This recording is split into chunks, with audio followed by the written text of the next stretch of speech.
कितने रूप है ना माँ के पल्लू के।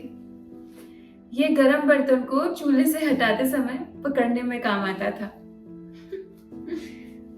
पल्लू की बात ही निराली थी। पल्लू पर तो बहुत कुछ लिखा जा सकता है। पल्लू बच्चों का पसीना, आंसू पोंछना, गंदे कान, मुंह की सफाई के लिए भी इस्तेमाल किया जाता था।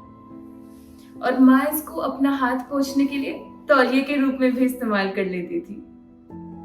खाना खाने के बाद पल्लू से मुंह साफ करने का ना आनंद ही अलग होता था।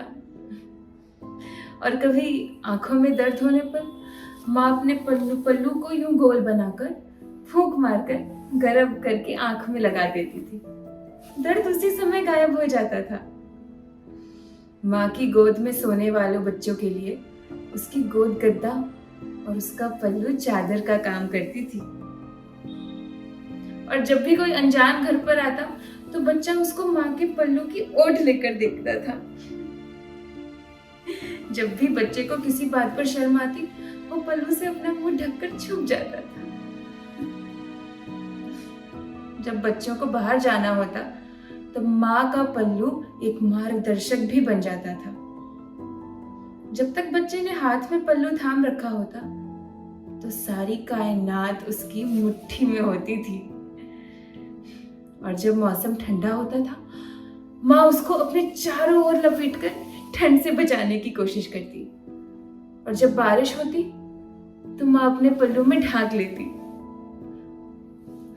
पल्लू एप्रन का काम भी करता था। माँ इसको हाथ तौलिए के रूप में भी इस्तेमाल कर लेती थी। पल्लू का उपयोग पेड़ों से गिरने वाले वो मीठे जामुन और सुगंधित फूलों को लाने में भी किया जाता था। पल्लू में धान, दान, प्रसाद भी संकलित किया जाता था। पल्लू घर में रखे सामान से धूल हटाने में भी बहुत सहायक होता था।